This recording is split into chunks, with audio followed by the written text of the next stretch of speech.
Sadece kafaya sıktığınızda headshot gitmeyecek. Rakibinizin gövdesine, omuzlarına, bacaklarına, neresine sıkarsanız sıkın sanki kafaya sıkıyormuş gibi davranacak oyun. Ve bundan sonra headshot atmak için kafaya sıkmanız gerekmeyecek.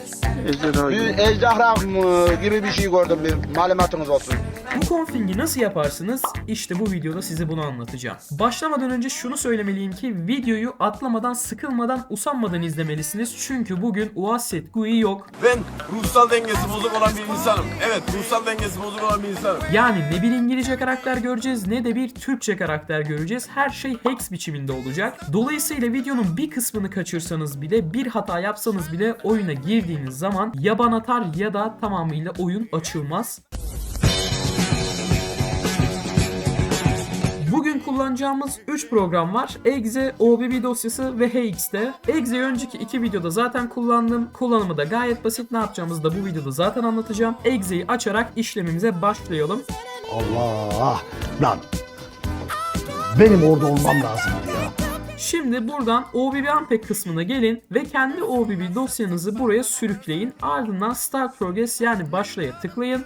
OBB dosyası saniyeler içinde unpack ediliyor ve masa üstünüze şöyle bir klasör çıkıyor. Bu klasörün içine girelim. Shadow Tracker Extra Content Pax klasörün içine girdik. Bugün ilgileneceğimiz dosya Mini Alt OBB Zidich. Bunun içindeki playerpalm.uaset dosyası ile ilgileneceğiz. Dosya yöneticisini sağa aldım. Buradaki Zidich OBB'yi masa üstüne sürükledim. Sonra yine Exe'deki Pack Unpack kısmına geldim ve Zidich dosyasını base file'ın altına sürükledim. Yine Start Progress'e bastım. İlerlemeyi aşağıdan takip edebilirsiniz. Zaten masa üstünde de klasörü oluşturuldu. Buradan Blueprints klasörün içindeki Core klasörünün içinde playerpalm.uaset.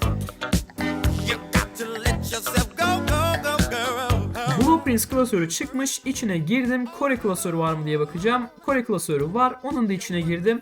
bp playerpalm.uaset dosyası tam olarak burada. Şimdi playerpalm dosyasını HXD'nin üzerine sürükledim ve HXD görünümüyle playerpalm dosyası açıldı. Burada ara butonuna basıp bul dedim. Ardından buraya Big Head yazacağım. Tamam kısmına bastım.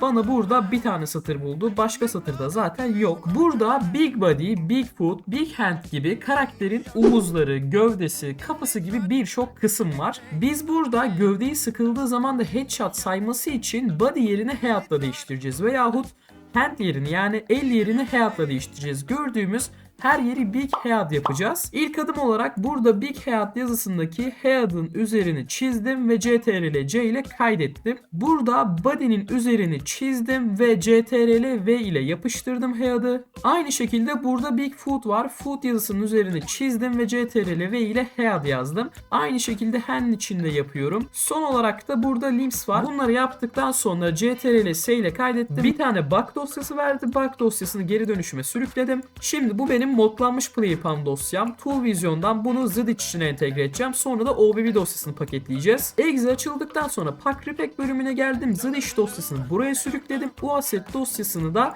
Modified Files kısmına sürükledim. Ardından Start Progress'e bastım. Repack edilen dosya masa üstüne çıktı. Mini OBB Zidich OBB repack.pack şeklinde. Program sonuna repack ekledi. Biz buradan repack'i sileceğiz. Ondan dolayı pack kısmını silmeden repack yazısını ve sondaki altre'yi sildim ve orijinal ismini tekrardan dosyaya verdim. Ardından OBB repack kısmına geldim. OBB dosyamı sürükledim. Zidich dosyamı da şurayı sürükledim. Start Progress'e basarak OBB dosyasına entegre ediyorum Zidich dosyasını. İşlem sonucunda yine masa üstüme bir OBB dosyası çıktı. Altında alt-repack yazıyor. Aynı şekilde bundan da repack yazısını ve sondaki alt-re'yi silip orijinal ismini tekrardan verdim. İşte bu gördüğünüz OBB dosyası artık karakterin neresine sıkarsanız sıkın headshot sayacak konfigürasyon kodlu bir OBB dosyası. İsterseniz emülatörde kurun, isterseniz mobilde kurun, her türlü çalışır. Ayrıca bilgisayarınız yoksa ve telefondan bu işlemleri yapmak istiyorsanız da Tool Vision'un APK uygulamasını indirebilirsiniz. Her şey açıklamadaki linkte mevcut. O halde bir videonun daha sonuna geldik.